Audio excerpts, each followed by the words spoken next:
기독교인이 아니라도 상담에 관심이 있으면 들어봄직한 최의연의 성경 말씀 나눔 시작하겠습니다.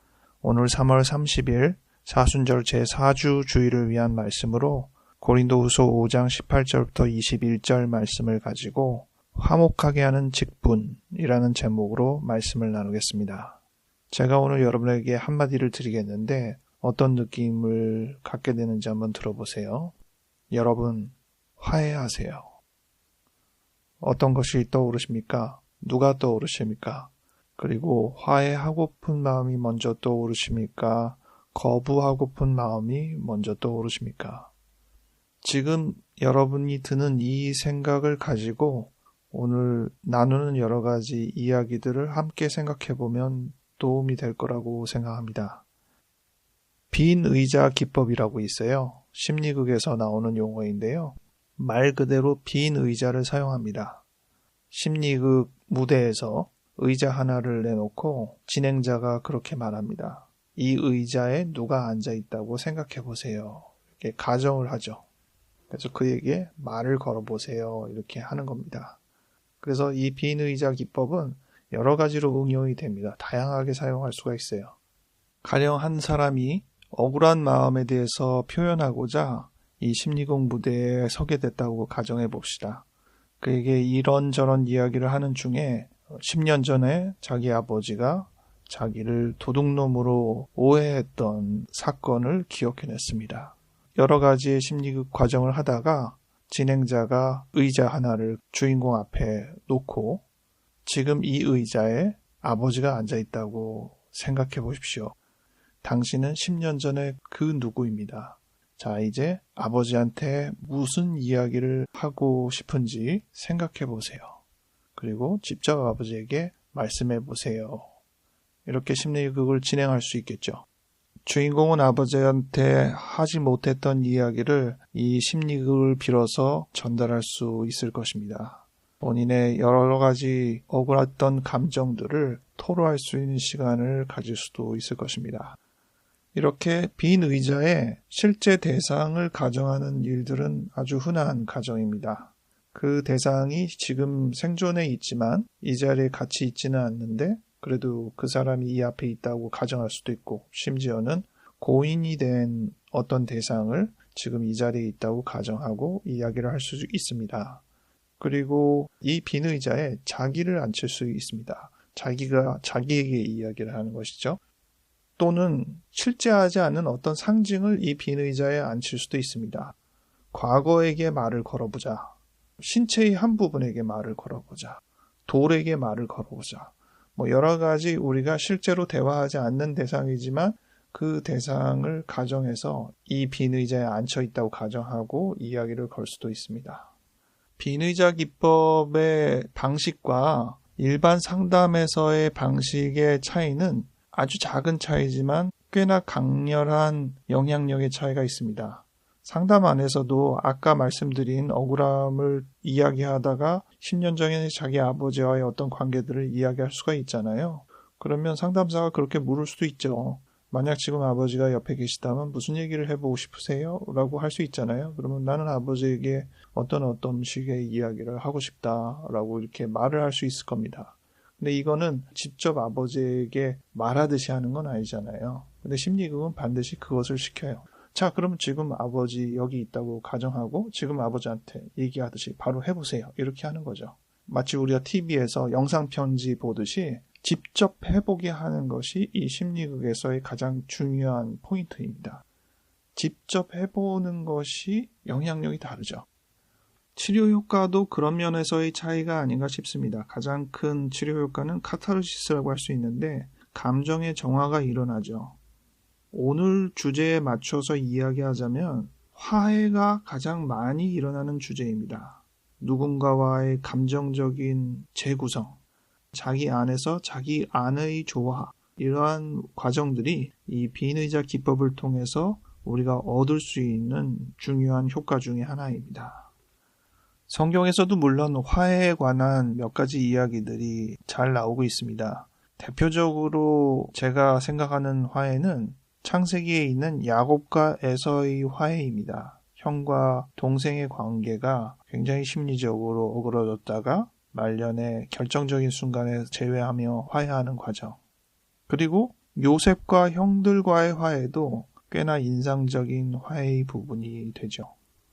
비유로서의 화해의 대표적인 이야기는 탕자의 비유의 아버지와 둘째 아들 간의 화해의 과정입니다.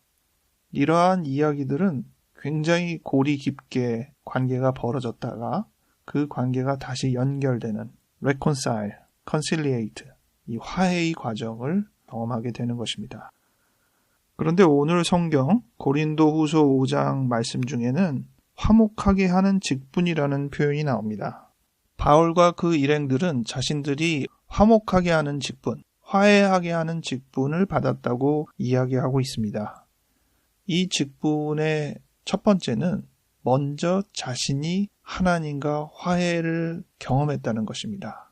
18절, 그가 그리스도로 말미암아 우리를 자기와 화목하게 하시고, 19절, 하나님께서 그리스도 안에 계시사 세상을 자기와 화목하게 하시며, 자신이 먼저 그리스도를 통하여서 하나님과 화해하는 경험을 하는 것입니다. 이것으로 끝나는 것이 아니라 이제 화목하게 하는 직분을 받게 된다는 것인데, 다른 사람에게도 하나님과 화해할 기회를 대신 전달하는 역할을 맡는 것이죠. 18절, 우리에게 화목하게 하는 직분을 주셨으니, 19절, 화목하게 하는 말씀을 우리에게 부탁하셨느니라. 20절, 그러므로 우리가 그리스도를 대신하여 사신이 되어 그리스도를 대신하여 간청하노니 너희는 하나님과 화목하라. 제가 오늘 처음에 여러분 화해하세요 라고 말씀을 드렸는데, 그런 말을 하는 것이 화목하게 하는 직분을 가진 사람이 하는 일인 거죠. 자신이 먼저 그 화해를 경험해야 되는 것이고, 그 다음에 다른 이들도 그런 화해에 동참할 수 있도록 기회를 전달하는 일입니다. 그런데 이 화목하게 하는 직분에 제일 중요하다고 제가 생각하는 이 세 번째 요소가 있는데, 화목에는 대가가 필요하다는 것입니다. 우리 인간관계의 관계 절연에서도 많이 경험할 수 있는 일인데요. 내 눈에 흙이 들어가기 전에는 절대로 안 돼. 뭐 이런 표현도 쓰고, 둘 중에 하나가 죽어야 끝나. 이런 표현도 쓰고. 이 정도로 깊은 고울은 끝날 수 없을 거라는 생각을 갖게 될 정도로 굉장히 어려운 입장이 됩니다. 이러한 표현을 통해서도 확인이 되는 것은 화해를 위해서는 뭔가 큰 대가가 필요하다는 것이죠. 이 점을 좀 먼저 우리가 충분히 고려를 해야 될 것 같아요. 화목보다 더 중요한 건 대가입니다. 그냥 오는 화목이 없어요. 반드시 화해에는 엄청난 대가를 치러야 하는 것입니다. 화목하게 하는 직분을 맡은 사람이 할 수 있는 한 가지는 그 대가를 누군가가 대신 치렀다라는 이야기를 하는 것이거든요. 예수 그리스도께서 그 대가를 치르셨다는 것입니다.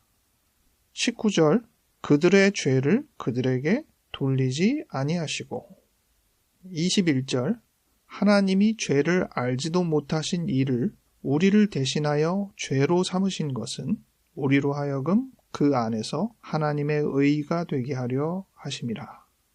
인간관계에서도 절연된 관계에서는 대가를 치러야 하는 그 깊은 부분이 표면화되는 것처럼 하나님과 인간과의 관계에서도 다시 엮어질 수 없는 대가를 필요로 하는 깊은 문제가 있는데, 오늘 성경은 그것을 죄라고 표현하고 있습니다.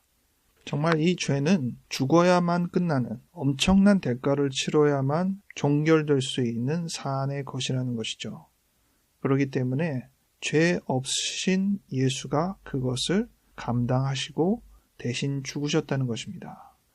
기독교인은 이 죄와 예수님의 십자가 죽음을 지식적으로 많이 알기 때문에 아주 기계적으로 그 생각을 쉽게 떠올리게 되지만, 오히려 그 생각이 우리가 화해하지 못한 근본적인 부분과 그것을 화해하기 위해서 처절하게 치러야 할 대가에 대한 생각을 너무 단순하고 가볍게 넘기게 만드는 오류를 범하기도 합니다.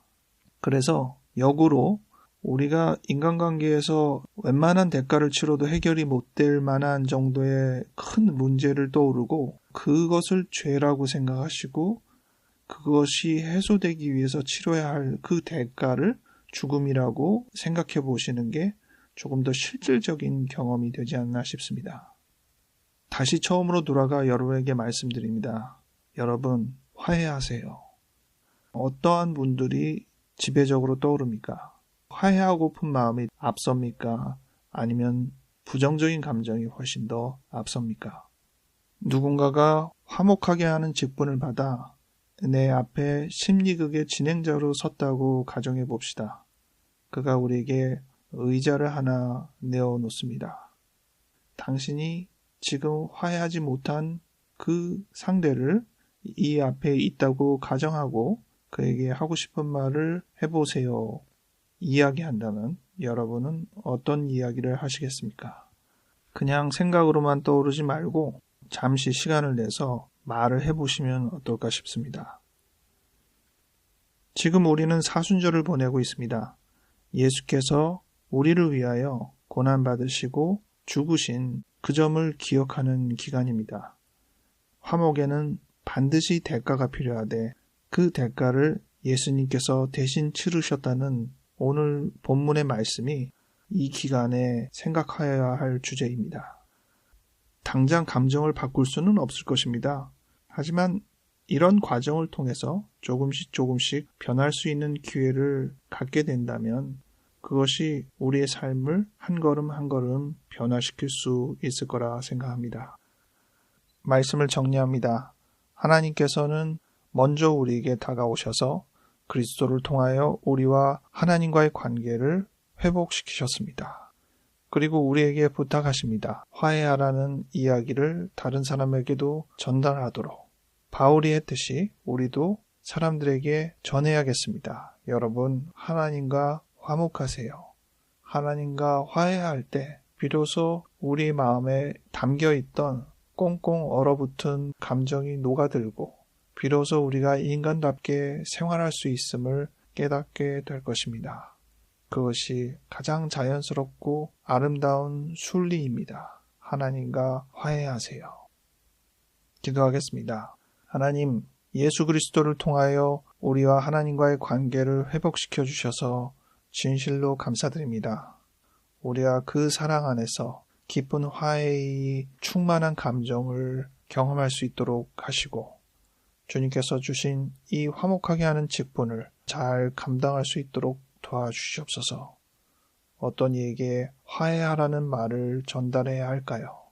여전히 부족한 나 자신에게 더 많이 이 이야기를 전달하고 또 필요한 이에게도 이 말을 꼭 전달할 수 있는 우리가 되기 바랍니다. 우리를 그렇게 계속 일깨워 주시옵소서. 감사드렸고 예수님의 이름으로 기도하였습니다. 아멘.